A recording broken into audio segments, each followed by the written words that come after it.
Very interesting, because there's a Liberal candidate there and there can be leakage of those preferences too. So our count still stands at 16 seats. Yeah, Okay, well, still 16. That's about, which is where Tom Burns seconds it might stay too. But we'll just leave it there for the moment, Quentin, because we need to cross now down to Southport, where Mick Vevers is with Ellen McIntyre. Hello, Ellen. We're at National Party House, Southport, the seat held by Mick Vevers. Mick, judging by the figures behind you, do you think you're safe? Well, we can't say as yet. The independents haven't told us what's going on, but at present, I think the way it's going, I'm just ahead, and I will keep ahead. There's 250 votes in it. If that continues, I'll be able to say I've got the seat. I've got the latest figures, and I want to be careful with them. Prenzler, he's Labor, he had 5,542. Thompson, he had 4,924, and I had 5,166. So at that rate, 5 and 4 and 9, the preferences come to me, and I should be home free. But there's a lot of ifs, buts, and maybes with those little independents, the Green Party, and that type of thing. You've covered most of the seats in the southeast corner. What's the general trend? The general trend is approximately a 14% swing away from the National Party. To Labor? To Labor, or to the independents, which eventually go to Labor. Why such a swing in such a conservative election? Oh, well, I've got to tell you that Mr Goss sold himself and his Labor Party very well. He attacked us on the corruption issue, and people believe that's what's going on. And of course, Fitzgerald has already said what he said. We've put in the ARC and whatever's needed, and we've had Drummond looking into things and going to charge people. And no one's been charged, but people just believe. Nothing like a bit of scaremongering to frighten people away. Well, as a former footballer, do you reckon there'll be enough Nats left to form a team in Parliament? I do hope so, and I do hope I'll be there to go get them and come back. Thank you very much, Mick Vevers. That's all from Southport. Thank you, Andrew. An unlikely vote there, perhaps, for Wayne Goss from Mick Vevers, the National Party man, who's looking... well, he's not out of trouble yet. It's very close down there. All three candidates. I think Mr Vevers will win it. Do you want to have a look at Southport? Yeah, OK. Let's very close figures, though, aren't they?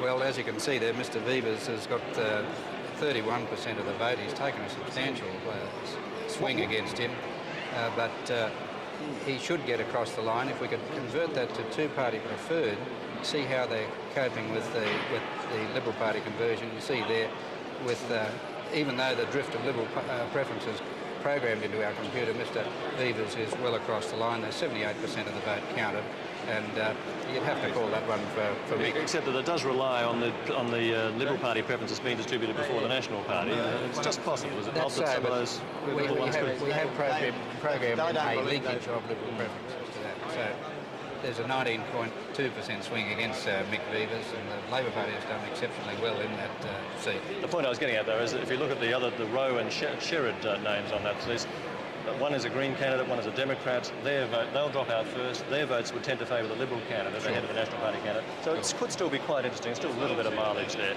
But in any event, it doesn't look too good for the Liberals, does it, anywhere at the moment? Can you see anywhere where they might make up for some of the seats? They win a couple on the coast, don't they?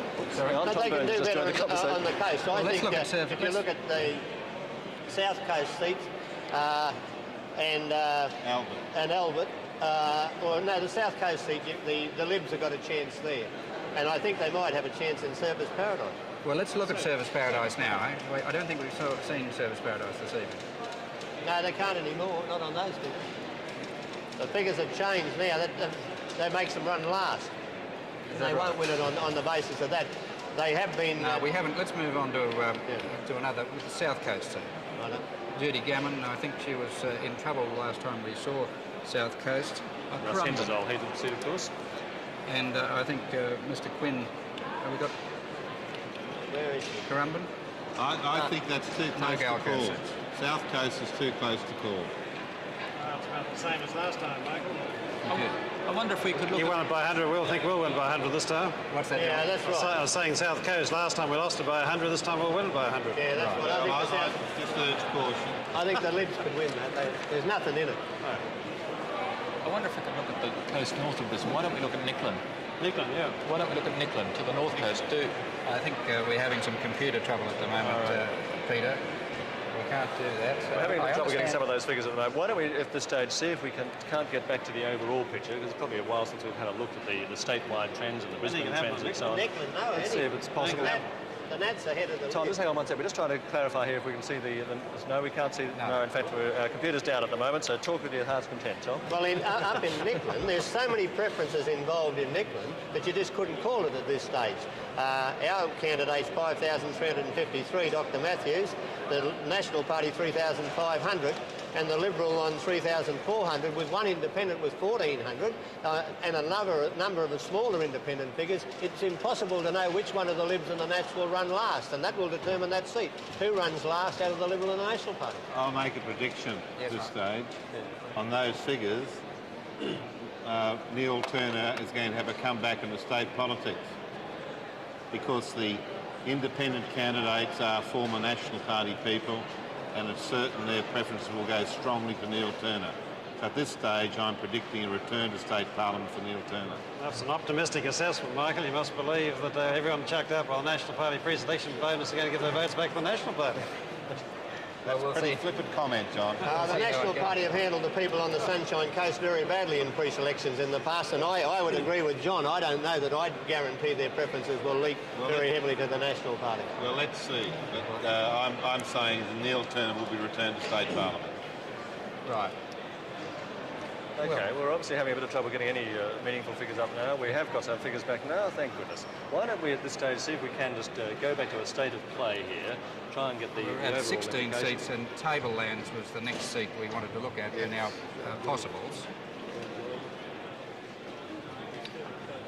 We're getting a look at the board there, showing us some we have the Tablelands back on our computer. Does this mean our computer's not working, or it is working? No, it is working. Let's go back to our computer figures because they're perhaps a little easier to read and so on. Before we pick up again on these Gold Coast seats, I know we've had many interruptions there. I think it might be useful to try and catch up on the statewide figures if we can. Can we have a look at the statewide position, please? Now, everyone is saying that the Labor Party is home and hosed with a majority of at least 16, perhaps up to 21 even, Mike Evans concedes. Well, there's 76% of the Sorry, vote. not a majority, but 76% number of seats gained. 76% of the vote counted statewide now. And the Labor Party is at 51.1% of the vote. That's a statewide increase of 9.8%. The Liberals are at 21.2, an increase of 4.7%. The Nationals are down statewide 16%. Yes, that's right. And considering that they got 39.7 on the last occasion, that's obviously a devastating fall, although not one that's unexpected in terms of all the evidence provided by opinion polls. And there you see the things swing statewide. And the statewide swing for Labor is just under 10. It's been slightly over 10 all night, and perhaps it might move down closer to 9 at the end of the night, given we're likely to hear more from the rural electorates later in the evening, and most of the metropolitan results are probably in. But a very strong performance by Labor. I mean, a 9.8% swing to it in this climate is, I'm talking about the federal climate really, sort of indicates that the issues upon which the election has been fought have been state-based, and people cared about state-based issues. I'm just told that Sally Ann Atkinson, hang on a second, Tom, sorry, that Sally Ann Atkinson has just entered the tally room. I don't think she's quite ready for us to cross to her yet, but she must be feeling a little glum, I think, at the way things have gone for the Liberal Party here. John Moore, might things have gone much better for the Liberal Party if Sally Ann Atkinson had been there? We don't deal in hypotheticals. That's one for Jeffrey Robinson. We do deal in leadership issues, though, John Moore. Yes, that's also the case, but it didn't happen. But we ran a very good... I think Innes performed, except for Stanthorpe, very well, particularly in the last week. He explained Stanthorpe, and that it was the confusion created by his statements about sitting on the crossbench. I think up until the Stanthorpe position, our credibility was holding well, and the people understood the case that we had to stand apart from the National Party. But still, you must regret that you didn't push harder to get Sally Ann Atkinson up as a Liberal candidate in Merthyr when you had a by-election chance. On these figures, I mean, Santoro, I think, is in trouble. I've got no doubt at all that if Sally Ann had been a member in Merthyr, it would have been a great help to us. Is it likely to be a big push now from either the state or federal people to get her to stand, to move out of her rather easier seat at the local government level? Look, I think anybody would have to look out and forecast their own futures, but I mean, people who hang on to Lord Mayor's jobs don't go much further. Well, I think that's the cap on their political career. She's got to stay at Lord Mayor. I think Clem Jones had to stay at City Hall for the rest of his political career. I wonder if I could just come in on something that John said there. the dramatic decline in the Liberal Party votes in the middle of October could only be really drawn to what you could draw one conclusion from it, and that was the statement by Angus Innes that the Liberal Party would only consider a coalition if it was the majority partner. No one in Queensland believed that would be the case, and they lost all credibility with that statement, no doubt about it. Now, where they lost credibility, Michael, was the Stanthorpe statement that they serve as a second dog, a prop to the National Party.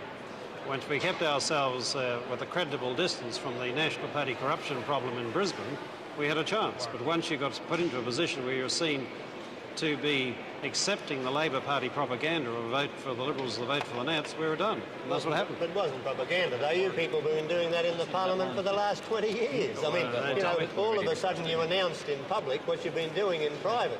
The people woke up. No, the people didn't want to vote Labor. They wanted to vote for the non-Labor parties. But any old time they want to vote against us like they did tonight, it'll do me. But certainly they want to get rid of the National Party. I hate to interrupt you, but I've got bad news for you. Bad news for you, gentlemen. The campaign's over. The next one's starting. It's actually time to go to one of the winners in this election, and that is a Labor man by the name of Warren Pitt, who managed to boost the Labor Party's election up in Mulgrave quite substantially. They needed a 4% swing, and he appears to have pulled that off very well against the National Party sitting member, Mr Menzel. Warren Pitt joins us on the line now from Cairns. Well done, sir.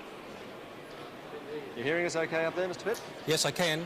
So how does the situation look for you? I haven't got the actual latest, just I hope, latest figures. No, we've got Whitsunday figures here, I'm sorry. What are the figures looking like for you at the moment? Well, all booths are in right now, and it would appear that we have about 52% of the vote.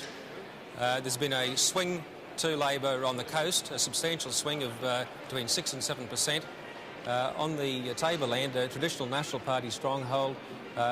In some areas we've maintained the vote, but in most areas they have improved as well.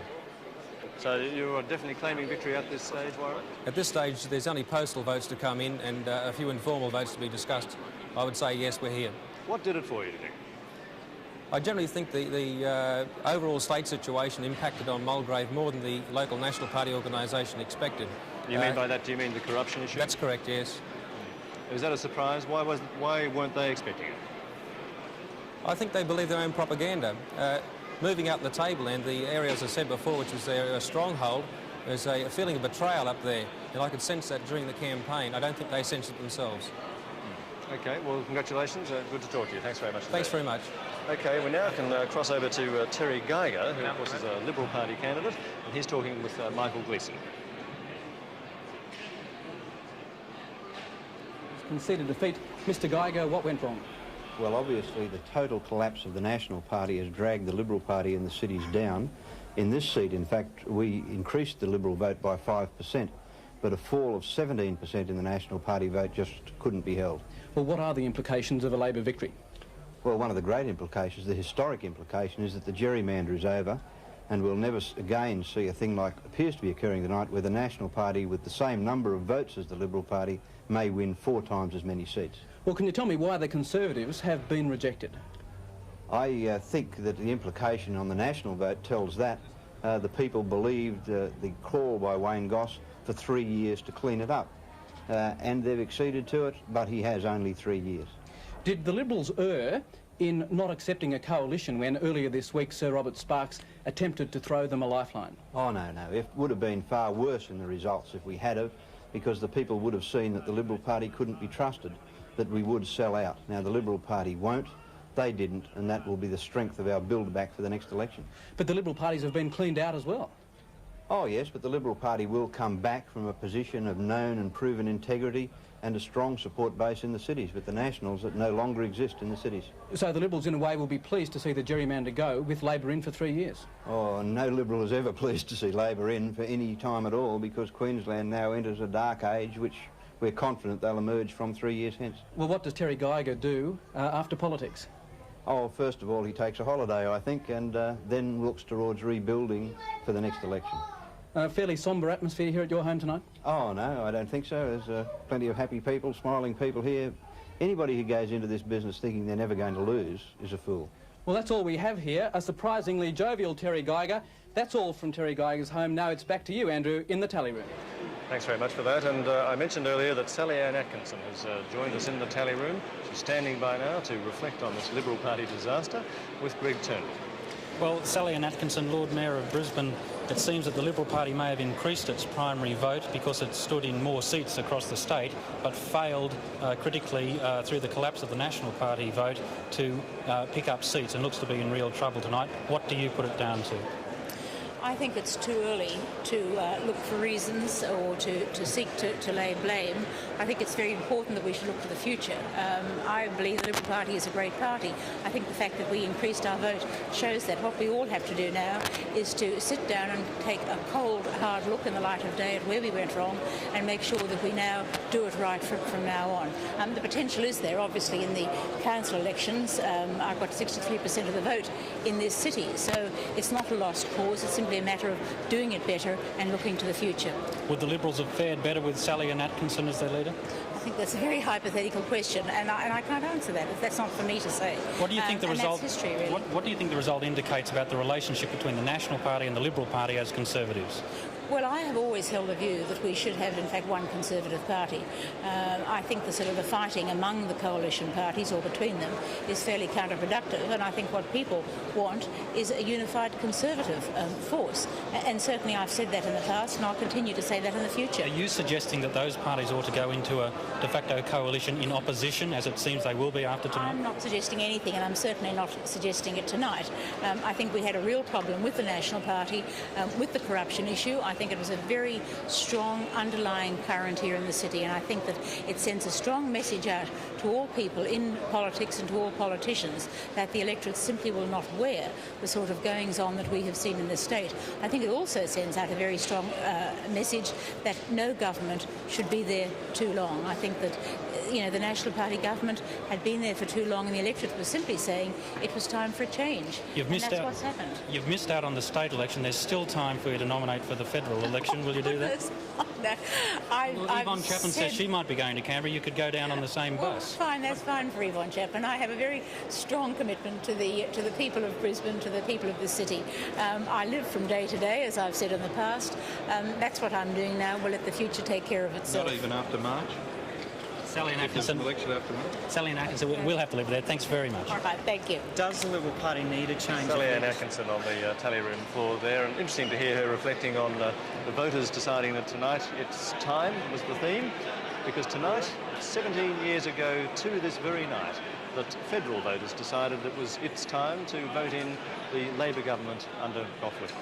Interesting piece of history there. I thought you might like now to Quentin and Peter to run through quickly some of the more interesting seats that have decided this election for the Labor Party. Yes, I think let's have a look at this other marginal seat on our possibles list of tablelands. That is an important thing. We're up to 16 seats, and there you can see Mr. Gilmore is scoring quite well. The Citizens Electoral Council candidate, Mr. Snowden, should support him, and Mr. Gilmore will hold that seat. 80% of the vote counted.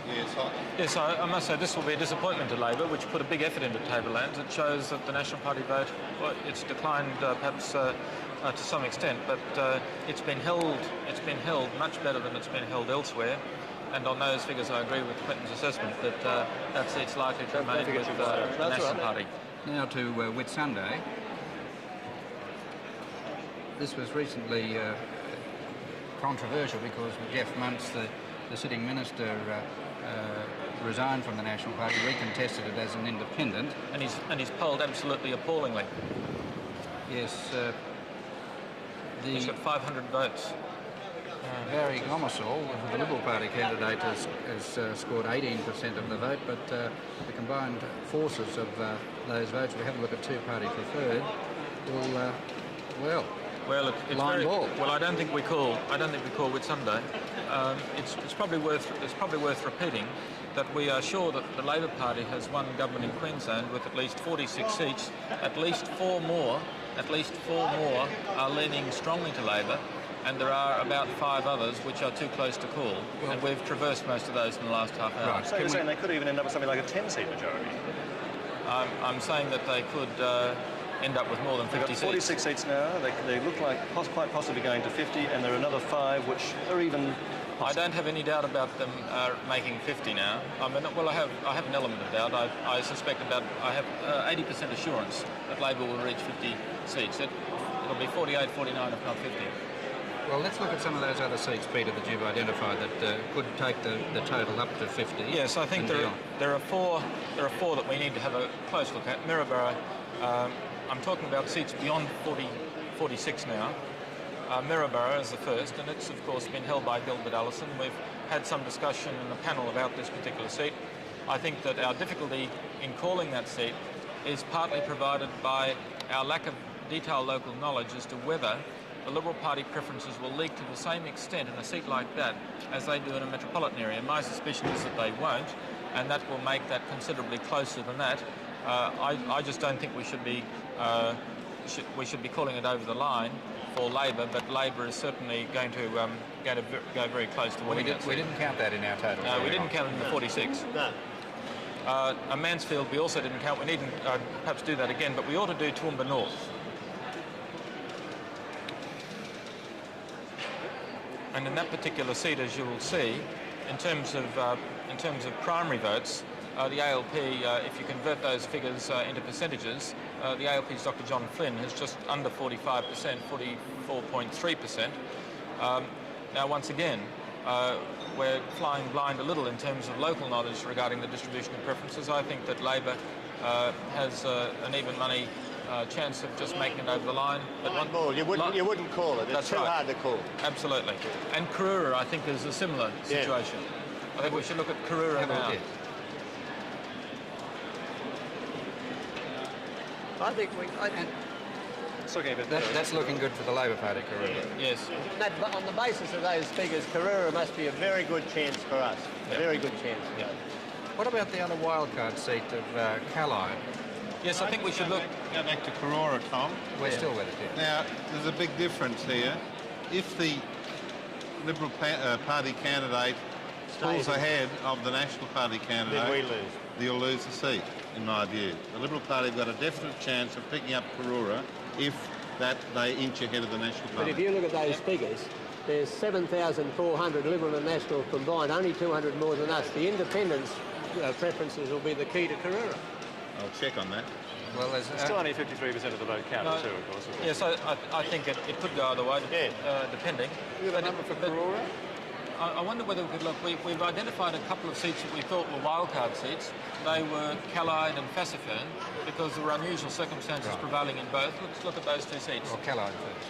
The seat of Callide, it used to be held, of course, by Lindsay Hartwig, who tried a political career comeback in the South Coast it's a two-horse race. And two-horse Diane race. Macaulay, the sitting member, looks good, 80% counted. Well, that says it all, just two horses. There's a 16% swing we needed there, and Greg Clare did a very good job to get such a remarkable result. It was certainly an important seat, and it was known from just watching the Premier's diary that he had visited that seat on 3 occasions in 3 weeks. Well, they were worried about it. They were worried because of the very good campaign and the impact of Wayne Goss in the area. It really affected them and concerned them, and they had to battle to hold it. And it's one of their heartland seats. They should have never had to worry about that. Okay, I'm sorry, I must butt in here. Well, speaking of heartland seats for the National Party, there's probably one National Party man in the state, not too many, but one who is rather happy tonight, and that would be Howard Hobbs out there at Warrego, who appears to have held Warrego in the face of a swing the size that has indeed carried the Labor Party to office. He wasn't expected to hold on. Congratulations, you're something of a rarity for the National Party. You seem to have maintained your percentage vote or actually even increased it. Yes, Heidi, I have, and I'm very, very pleased on that basis, and I certainly thank the people of Warrego for giving me that chance to continue on with the work in Warrego. Well, Howard, your opposition Gordon Harding said the results showed that most of the people of Warrego weren't voting for open and accountable government. Well, I think that the main thing that has to be considered in campaigning is integrity, and I believe the Labor Party's integrity is certainly in doubt in this particular area. Particularly, they tried everything. They threw everything at me, including trying to get people taken from the roll. Postal voters were taken from the roll as well. Now, we don't know really who did that, and I guess that we won't bother even now to find out. There were 60-odd people as well, apart from that they tried to take from the normal roll. So, you know, people out here believe in honesty and integrity, and they don't believe the Labor Party can show those virtues. Thanks very much. You're a happy man tonight. I am, Heidi. Thank you. Okay, and you might have seen that little bulk next to me here. This bulk is in fact in the form of Peter Bowes from the Sydney Morning Herald, who's just joined us. I don't know if they've got you wired up for sound yet. Peter, give us I'll whack that on. We'll be able to ask you some meaningful questions. That's usually the way, I must say, but if you quickly clip that on, I'd like to hear what you have to say about this. It's an interesting federal perspective, I suppose, I can get from you. You must be very much aware of the fact that 17 years ago to this day, December the Labor government was elected on the It's Time thing, ending 23 years of the Conservative government. Well, it's even more historically significant for Queensland, isn't it? Because Gough and Whitlam and Labor only had to wait 21 years. I mean, here 32 years. Exactly. It's another 11-year wait. So it is historically a very, very significant win. We've got Goss and Gough now, the great December 2 double. But there's a lot of mileage. There's not just a lot of joy and a big moral boost for Bob Hawke and the beleaguered Labor government in Canberra in this. I think there's a lot of political mileage in it, Andrew. The first thing we said about it now, that Bob Hawke has got to he's got to find a state where he can, if not pick up a couple of seats, and he may be even able to do that now in Queensland, but he's got to hang on. He's got to hang on, in my view, in Queensland, and he's got to minimise his losses in New South Wales. But Peter, isn't it quite clear that this election up here in Queensland wasn't fought on federal issues, and when it was fought on federal issues successfully, as it was in South Australia last week, they did very badly? Well, that's because South Australia, there were two reasons that interest rates, Andrew, became the major issue in South Australia, or one of the major issues, and that was because there was more or less a vacuum of state issues there. John Elson ran very hard on it for the Liberal Party, and to his credit, he got it up as a major issue, and he came within an ace of winning. They tried here in the last week, of course, but to no avail. But Andrew, there was only one issue here. Nothing else bit. The issue was corruption. Exactly. And if so the how can electorate has Bob Hawke take any proved, comfort from? well, Bob Hawke can take comfort for that he's got a friendly government in Queensland now, whereas he's always had, God knows, I mean, let's just go back a few years. What did Bjelke-Petersen do to Gough Whitlam? Bjelke-Petersen was a major force in bringing down the Whitlam government. You don't see Wayne money to do it too. Well, Tom, let's not argue about that. Give Joe his credit. I mean, Joe played a big role in the destruction of the Whitlam government, and history proves that, so let's give Joe his due. That's right. Well, yeah, I'll give him his due. You don't see Wayne Goss perhaps as the Joe Bjelke-Petersen figure. No, most certainly. There won't be any of that sort of I'd like to hear what the one federal parliamentarian here has to say about this. How significant is this in federal terms? Is Peter Bowes right that the Hawke Labor government will get some cachet, some help out of having Wayne Goss as a Labor Premier in Queensland? Well, he'll certainly try to. But, I mean, no one can claim that this issue is anything else but a state issue. And corruption was the most significant one of those, but there were some others. Federally, we didn't get the interest rate question up at all because, if nothing else, it was sunk by the Federals the first day we put it up.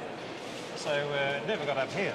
I still strongly believe that the national government has nothing to gain out of the state election result at all. Well, let me just point a couple of things out.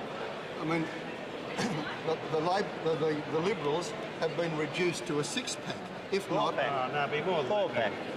Four packets. Well, a taxi pack, if you like, to crowd them in. Be more than that. But I mean, okay. But I mean, they're in absolute disarray, and of course, after this, the Nationals are going to be in disarray. And if the Nationals are in disarray in the state, they're in a disarray federally. I think, in an organisational and structural sense, I think the Nationals are in for a very bad time, and the Liberals, John, I have to say, have again demonstrated they haven't got a statewide structure here, and they're in a dreadful mess. Because there were a number of seats, weren't there, John Moore, where you couldn't even find a candidate? No, this time we ran more seats than we have ever before. But there was 13 or so that you didn't run in. Sure, but look, our structure is essentially southeast corner. I mean, I don't think we can blame John Moore for the campaign. I mean, it was the Liberals simply turned themselves into an irrelevance in this campaign, and that's not John Moore's fault. John Moore tried very hard to get Sally Ann Atkinson up, and he failed. And it might have been a very different story if he'd got Sally Ann Atkinson up, and maybe he'll get Sally Ann Atkinson up next year. Yeah. Well, that's all in the future, Peter. Well, if you're going to have a future, you've got to find a new leader, Yes. and I can't think of a better leader right now for Sally Ann Atkinson for the Liberal Party in Queensland. John Moore's already conceded that she really is cooling her heels and wasting her time as Lord Mayor, I think. You're thinking of standing down to give her your seat? I haven't thought of that one, Tom. She'd make a great state leader, wouldn't she, John? Haven't thought of that. Okay, well, let's come back to the state and have a look at the state of the parties right now here in Queensland. If we could have a look at the overall swing. If I can just get myself above the din here for a moment, let's have a look at our computer graphics, if we can, at the overall picture. In fact, what we've got up on our screen at the moment is our bums on seat graphic, of course, which gives the Labor Party a majority of 1, with 17 still doubtful seats. Right, we still only identified that 16 seats, believe it or not. There are others there, which if we could get to them, we'll identify. Well, 16 it is, Tom. It's enough. 16 so far. Well, as Bob Menzies said in 1961, after Killen got up in Moreton, with a working majority of 1, 1's enough. It's a remarkable result. You know, when Wayne Goss, when history looks back at this, it's a big swing, 16 seats, a big swing. And if it goes on to 50 and more, as they're suggesting, my party tells me there's 19 seats there now that should be ours. And on the basis of that's one of the biggest swings in the history of this state. Tom, it's a big swing in a fair dinkum, honest system, electoral system. I mean, in the loaded zonal system here, it's a staggering. It's remarkable. Just one little point there, Peter. Don't get too enthusiastic about your denigration there. You know as well as I do, you're well aware of a gentleman called Dr. Colin Hughes, aren't you? And you're well aware that he's one of the leading sepsologists in this country, and you're well aware, aren't you, that he has indicated time and time again that there's more fairness and less biasness in Queensland's electoral system than any other state of Australia. I'll now tell you what I've told Dr. Colin Hughes and Malcolm McKerris. Don't get too carried away. If you can tell me that a country electorate with 8,000 and with city electorates of 3 and 4 times that 32,000 is a fair electoral redistribution, well, I'll go and vote for gerrymander. Mike Evans, are you aware that more Nationals voted, more people voted National in Wayne Goss's seat than they did in Russell Cooper's? Well, listen, just hang on a moment. Just be fair. What happens, Mr. Bowers? What happens if the ALP win one of those Western seats with 8,000 votes? And there's another seat in the southeast corner with 29,000. What are you going to say then? Gerrymander? I'm going to say the Labor Party. Are you going to say it's a gerrymander? The Labor Party are going to win Warrego, Mike, because you didn't get away with that outrageous Cunnamulla nipple.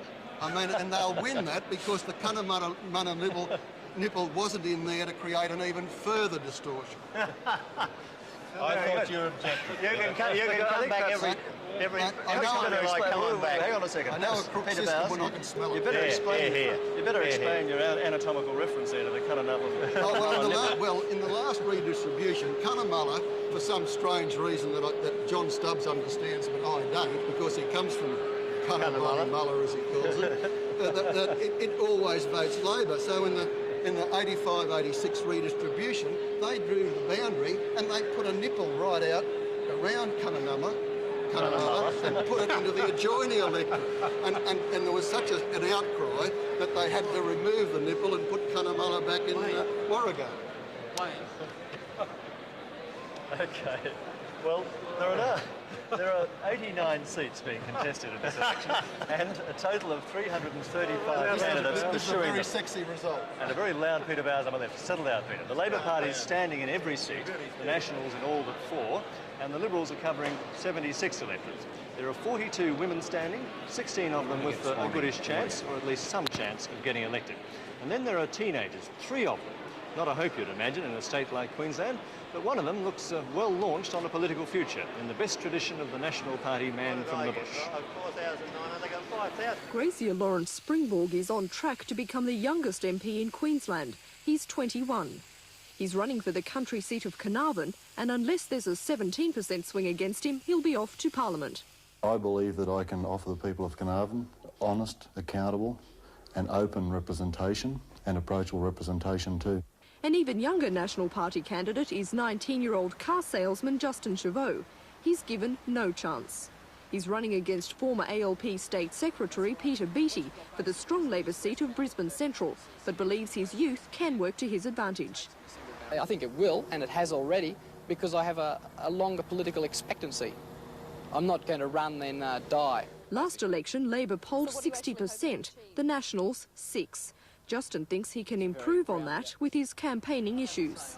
Cutting down on the pornography that gets around, cleaning up TV, cleaning up the streets, and getting rid of basically undesirable people. The state's youngest candidate is 18-year-old Liberal Peter Dutton. A second-year college student, he's up against Deputy Opposition Leader Tom Burns in another safe Labor seat, Lytton. Last election, Burns polled over 60%. I see myself as young, probably not so much as older people do, but I mean a good mixture between young and old, particularly within Parliament, seeing that a lot of the issues do affect the young, I think is essential. He was not in the least daunted by the formidable reputation of his chief rival.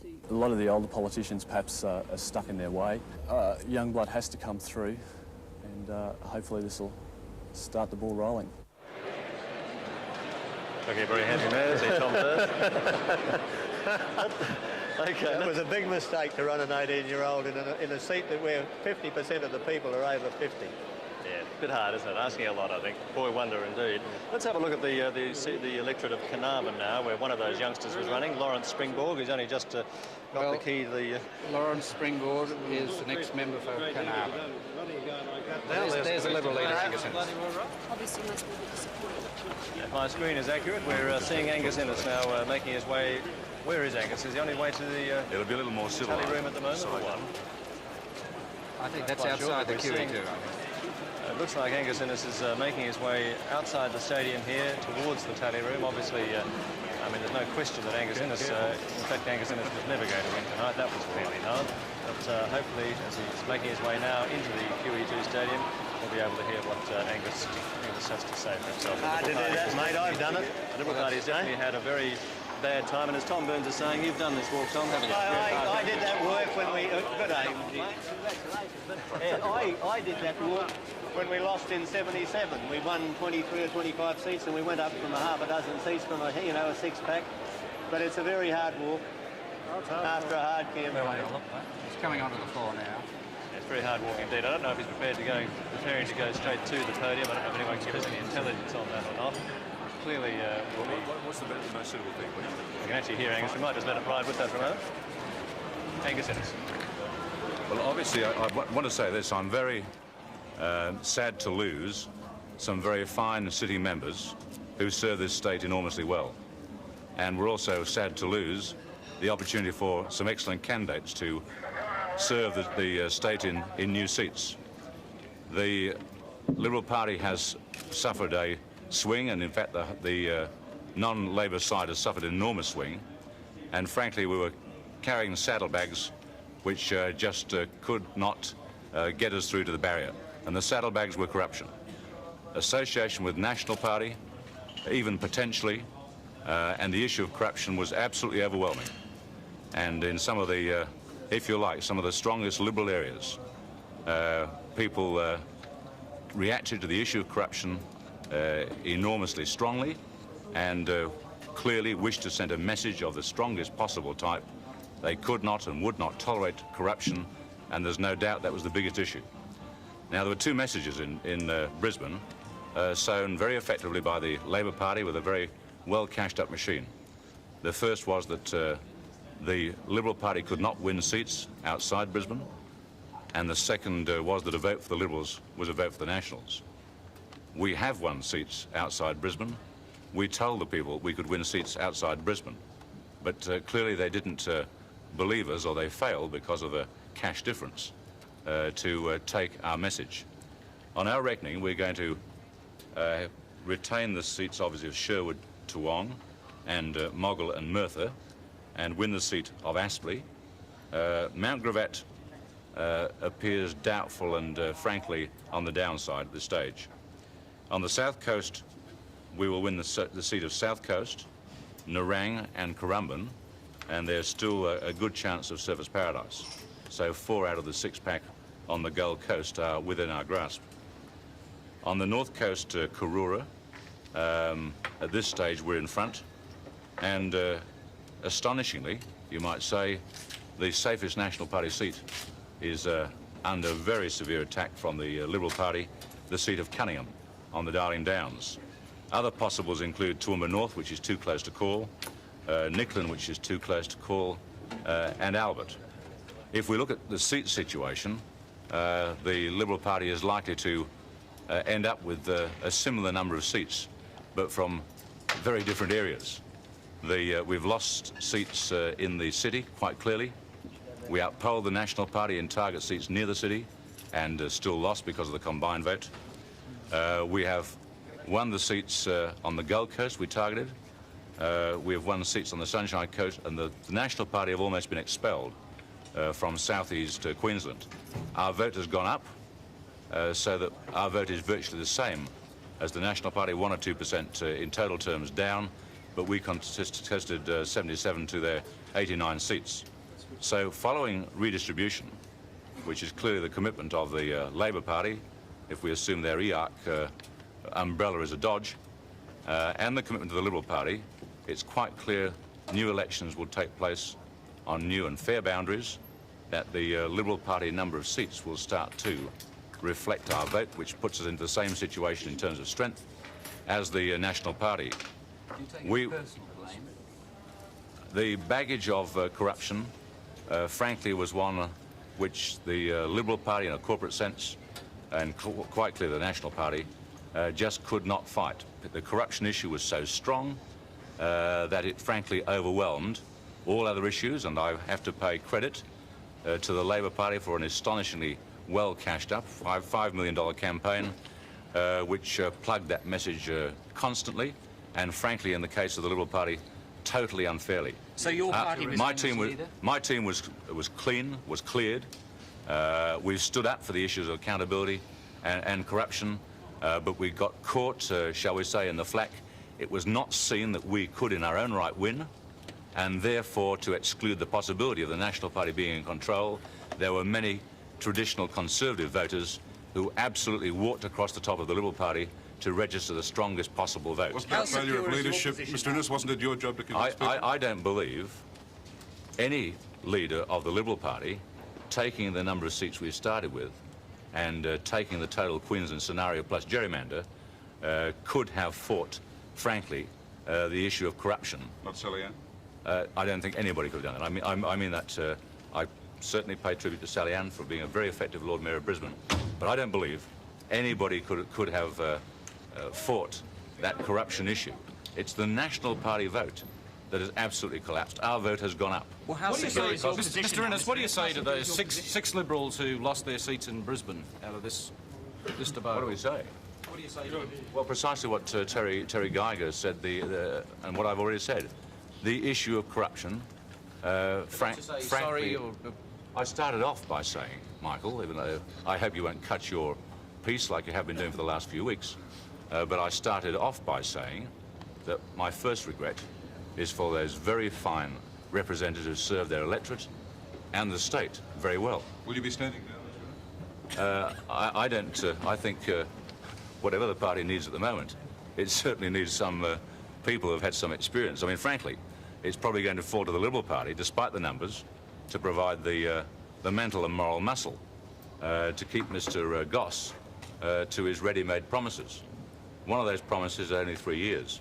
We'll try and make sure he keeps to that promise. The other promises quite clearly are the clean-up of corruption, which I have my doubts about because of the links of his party and the actions of some of the members of his party right into the election today. But we will be making darn sure that corruption is eliminated from this state. We will also, of course, be making sure that the clean-up of corruption is underpinned by electoral reform. If you like, we become the focus of the new Conservative order or non-Labor order. We are the party that is freed from the taint of corruption, whose candidates and members are cleared. There will be constant reminders over the next 2 to 3 years. Well, why didn't you become more of the anti-corruption vote if you're free of the taint of corruption, then, Mr. Because people didn't see the Liberal Party as being capable to win sufficient numbers to govern in its own right, and therefore, if you like, not be free from the shackles of some association with the National Party. Isn't that a failure on your and the part, level of because you said you would be the Premier? They were your words. You were going to have the leading Conservative Party and you were going to be the Premier. Anthony, what I said was that we could and should win enough seats to take the reins of government. I didn't claim that it would be in our own right. I said that was an unlikely scenario. So quite clearly the fact even of being the dominant coalition partner was not sufficiently clear of the whole problem of corruption to satisfy the people. The people, and I point out, to some of the strongest Liberal areas. I suppose the areas where people might, like they think about issues strongly and deeply, corruption was just unpalatable, and they voted against corruption. So you haven't won, but you haven't lost. Is that the case? To paraphrase somebody else, you haven't won, but you haven't lost, Mr. Innes? Quite obviously, we lost seats, and seats we didn't want to lose. And in the interest of the state, frankly, which we shouldn't have lost. What do you think of the idea? Sorry, let me go on. But we have won other seats. We have again boosted our vote, as we have in every election since 1983. Because of the differential caused by the gerrymander, it has meant that we have not won seats to correspond with our increase in vote. So let's fix up the issue of corruption. We'll be making absolutely sure the Labor Party don't start hiding corruption at any level, including their own level. We'll be making sure that they honour their promise to abolish the Queensland gerrymander, so that in the new order, the Liberal Party's numbers will reflect its voting base, our relative strength will be greater than the National Party's, and we, frankly, can provide the clean base from which the Conservative forces in this state can grow. And you're not concerned about a leadership challenge? Look, that's... we should move on to... Yes. We're talking about one party, the amalgamation of the Conservative forces in this state. Do you believe that's obviously, let me do that issue. I'm quite happy to do that issue. The discussion of a single non-Labor party is a theoretical discussion at this stage and a theoretical concept. As I said before, the problem about that concept at in Queensland is that the next 2 to 3 years will see regular reminders, almost inevitably, of the period of solo National Party rule with the... We're leaving Angus Innes there, but a very impressive farewell speech, as it were, from Angus Innes. Why is it so often the case that when they lose, they present so well? I remember John Howard doing a very similar performance after the last federal election when he went down. Very gracious in defeat indeed. But of course the victors tonight, the very big victors of the Labor Party, who've got a majority of perhaps 5 seats. It's a bit hard to say at this stage, but they're certainly looking very good. They're home and hosed. The public face of all that is Wayne Goss, of course, Labor's obvious star turn. But the mastermind behind the scenes has to be their State Secretary, State Director, Wayne Swan, who joins me now. Thanks very much for coming in. You must be feeling terrific. When did you think you could actually do it? Some months ago, but we always knew it would take a lot of hard work, and we've been working very hard on the ground in all these seats over the last 18 months, but particularly the last 6 months. I suspect when you first took the job on, you thought it wouldn't be the first time of Wayne Goss, it would be maybe the second shot would pull it off. Am I right? Oh, certainly. I didn't think it would be easy to win, and probably it would take 2 terms. But we've worked very hard, and certainly the political events have rolled with us, but we've worked very hard to present a positive alternative. And I think that's what the voters have reacted to. They appreciated that. Of course, now the real work begins. What are they going to be like as a government team? I think they'll be a very good government. Wayne Goss is not just a one-man band. No, I don't think so. I think that there's a fair bit of talent in the shadow ministry, or now in the ministry, and I think that they'll be a very credible government. And I think they'll realise that they'll be on trial, that the institutions in this state will treat them a lot more harshly than they treated the National and Liberal parties. The recriminations will probably start within your opponent's ranks, but do you think the change of leadership from Ahern to Cooper actually helped you to win this election? Oh, there's no doubt that the change of leadership helped us to win the election. I think Ahern would have been a much harder opponent, although I think we could have defeated him. I don't think it helped them. I think it presented them as being quite disunified. But I think the real story in this election is the failure of the Liberal Party. they are really looking down the barrel of disintegration, in my view. But there's one other aspect of that the National Party has been banished from the southeast almost, hasn't it? Yes, they have been banished from the southeast, but the Liberal Party almost has been banished from the city limits of Brisbane. But I suppose under a redistributed electoral system, with a one vote, one value system, the Liberal Party may still emerge as the major opposition party. I think that's doubtful. They simply don't have the infrastructure or the membership, or I think the know-how to come back from where they are now, which I think is without any gain in seats at all, and perhaps less than 11. And you've been down there yourself once or twice, haven't you? I mean, you were down to 11 at one stage, as I remember. Well, we were, and it's taken all this time to come back. You can ask Tom Burns. In 1974, we went down to 11. It's now 1989, and we're coming back with 50. It's a long time. Hard road, isn't it? Yeah. Sorry, Clint. Right now, I've completed my interrogation of this gentleman. But I think we're now about to call it for 50 seats. Can you just tell us your assessment of it, Wayne? Well, I think we've won 7 seats off the Liberal Party, 6 in Brisbane plus Mount Isa. The seats are Ashgrove, Stafford, Mount Cootha, Nunda, Redcliffe and Yeronga. And we've won 12 seats off the National Party. Do you want me to run through those? No, that's all right. I think everybody's very familiar with them by now. We've done them about 3 times.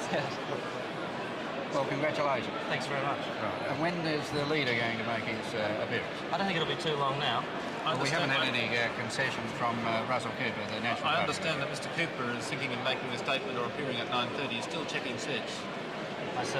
Right. Perhaps he could check with you, Peter. It is traditional, of course, that losers concede before winners claim, Yeah. I think. I Is he think going to that's observe right. that? Or? Well, I think we are, yes. Yeah, that's what we should. Well, within the next half hour, we should have the concession by Russell Cooper and the victory speech. So power still very much rests in Russell Cooper's hands at this moment, and certainly as far as it relates to this telecast. Anyway, we'll have to wait on what Russell Cooper has to say. But Tom, you're obviously claiming victory, feeling very pleased with yourself. Yeah, we should be. Do you know what you're going to do in the new government? Well, no, we have a caucus meeting now to decide who the cabinet ministers will be, but I've specialised in housing and local government in the area I'd like to take. I mean, I'd love to be fisheries minister, but they won't let me, I don't think. It's a result of my interest in fishing. But I think, look, could I just say this, for all the Labor supporters out there, we've got to congratulate Wayne Swan, the two Waynes, Wayne Swan and Wayne Goss, on the campaign that they conducted. It was a very professional campaign. They never gave in to the pressure. They did it very well, and Wayne Goss, his leadership was marvellous. It really was. And I mean, there are just thousands of people out there tonight who voted for us because of the campaign and because of Goss himself and the campaign that he conducted. And his wife, Regine, was also, what a tremendous asset, wasn't she, Wayne? Just a quick comment, man. Be very quick, Michael. We're going national. I'd say very quick congratulations. And I think the National Party campaign beginning about homosexuality or whatever really set the tone for this campaign. I agree with that, yeah. Very Okay, much so. we'll have to leave it there, gentlemen. Thank you very much for that. Hello and welcome. I'm sorry. Hello and welcome back to the Queensland election tally room.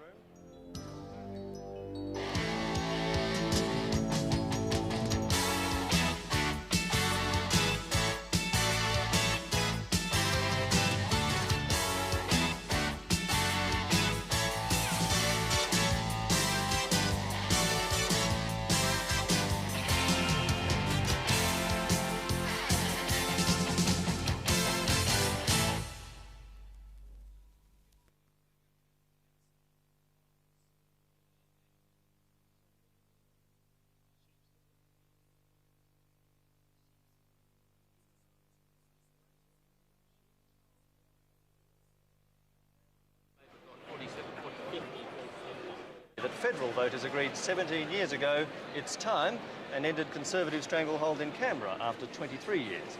In a resounding personal triumph here tonight, Wayne Goss has swept into the Premier's office to give most Queenslanders their very first experience of a Labor government. The majority are simply too young to remember back to Vince Gare's administration, which split apart and was thrown from office in 1957. Indeed, so rare is a change of government in Queensland, this is only the second since the Great Depression. So the excitement among Labor supporters and students of political history here tonight is understandable. There's a mood of enormous excitement. In fact, just a short time ago, we've been having 3 cheers being echoed for Wayne Swan, the other Wayne in this National Party campaign, who has done so well. Wayne Swan is the State Director. OK, let's discuss those issues about how it did happen. To you. Well, Andrew, the Labor Party appears to have 49 or 50 seats. It's won about 7 from the Liberal Party and 12 that we can count from the National Party. There are still another 5 or 6 seats which are doubtful, and it was going to be a minimum of a 4 to 5 seat majority on our count currently for Wayne Goss and the Labor Party. As I said, Wayne Goss will be the first Premier of Queensland since Vince Gare. This would seem to exceed all the expectations, even yours, Peter Coldrake, wouldn't it? Yeah, I don't think Labor will get much above 50. It might, but at this stage, of the 13 doubtful seats, Labor is leading in 4 of those 13, but that lead is soft in 2 of those 4, or I think reasonably soft. But I think Labor has won the election because it really kept its eye on the ball. It attempted to run a state-based campaign and focused on that. It was not distracted by the attempts of the national Liberal parties, particularly to federalise the campaign in the last week, and the voters decided that the state-based issues in this campaign were the dominant issues, and while they might have been concerned about interest rates, I'm sure they were, and Labor in its own polling has been factoring in the interest rate factor, I think, for at least a year. The ALP was able to overcome those difficulties, as well as the idiosyncratic electoral system in this state.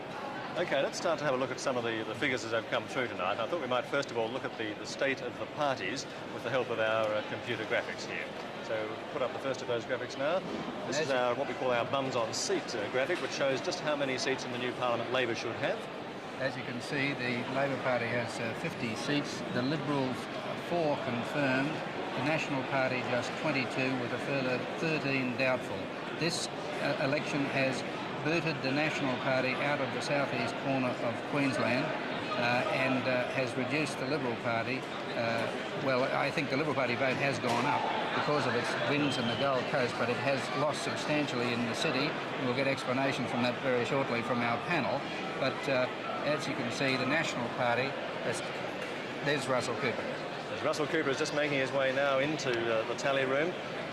Wayne Goss, we're told, is shortly also to appear here, but of course it is tradition for the loser to concede defeat before the victor can claim victory. Wayne Goss, there is no doubt that he is the new Premier of Queensland, but at this moment, this man is still Premier, Russell Cooper. Ladies and gentlemen, I believe that this is the appropriate time to concede that the Labor Party have won a victory in this election, and I congratulate them on that. The people of Queensland have spoken, and we accept that decision without reservation, and I wish all Queenslanders well. We will certainly work hard, very hard, to provide a very strong, a very loyal opposition in the Parliament. We will certainly work very hard with all Conservative forces to provide that opposition. And quite frankly, to all those people that have worked hard for the National Party, for those ministers who have lost their seats, to the members of Parliament who have lost their seats and served the people of Queensland well, I say thank you for that. And to all the supporters around the state, and in their tens of thousands, we sincerely thank them so much for all the support they've given, and that we will be a very vigorous, very strong opposition. We take our place as that role with complete loyalty to the people of Queensland, and we have the greatest respect for the people's verdict. Thank you very much. I will certainly be offering myself as the leader of the National Party. Well, I would say there were probably two main reasons, and one was certainly the Fitzgerald inquiry. And let's not forget that it was the National Party who brought that inquiry on, and that we saw it through. We brought in the many reforms into the Parliament, and those reforms will bear testimony to our sincerity in coming to grips with the revelations from the Fitzgerald inquiry. And the other reason, I think, was also quite obvious, was that there was disunity in Conservative forces, and the people don't like disunity. We recognise that, and we will, I believe, and I'll certainly work very hard toward bringing together that strength amongst all Conservative forces so that we can provide the type of opposition that will bring us back to power in a very short space of time. Really, the disunity was in the Conservative forces, and I think that was pretty evident, and I think that was well, one of the unfortunate, disappointing aspects of it. But nevertheless, we must work together. We will work together, as far as I am concerned, and the National Party is concerned. Don't forget, we have a federal election coming up, and as far as and we will most certainly work very hard together to ensure that we get a Conservative victory in Canberra next year. Will you fight hard to hold on? Will you fight hard to hold on to the leadership of the party? I will certainly offer myself. You see, once all the numbers are in and we know what the strength we have on the parliamentary wing of the National Party come together and they decide on the leadership. That is the appropriate place to do it, and I will certainly, of course, offer myself in that regard. Sorry. No. That was very necessary. We don't regret in that regard. I think what might be recognised is that we did bring on that inquiry, and as I said before, we saw it through. You take no responsibility to be the first Premier to lose. Oh, well, I guess someone had to lose eventually, and if it was me, you see, I'm a very strong person. I take full responsibility. I'm accountable, and I will work very hard toward bringing us back into power again in Queensland. Bitterly disappointed though, Mr. Cooper? Well, I don't wear my heart on my sleeve. I never have, I never will. All I will do is work extremely hard to keep the Conservative forces together so that we provide, firstly, the sort of opposition to which this state and its people are entitled. Secondly, to work our way right back into government. We are very, very good, strong fighters, and I think it's been a very strong campaign. I look back and there's nothing else that I can think of that I could do, but I certainly now accept the result and we work forward from there. Are you sorry you took on the leadership from Micah Hearn? No, I'm not sorry. I mean, I think the feelings to the people of Queensland from the Fitzgerald inquiry were well known, and the people have been hurt, and I recognise that, and I apologise to them for that. But we will work back into a very strong, honest, accountable opposition, back into a government without any doubt. How long do you think you will be in opposition? Because you don't change their vote very often, do they? Oh, you can't tell that, Doug, but I can assure you that just give us 3 years, and as I say, we are very, very strong fighters, and we'll provide all the opposition necessary to work our way right back into government. Well, that's something I think all Conservative parties need to consider, but let all Conservative parties consider that with some depth of thought and consideration for the people, not just for themselves. And so let's just wait and see.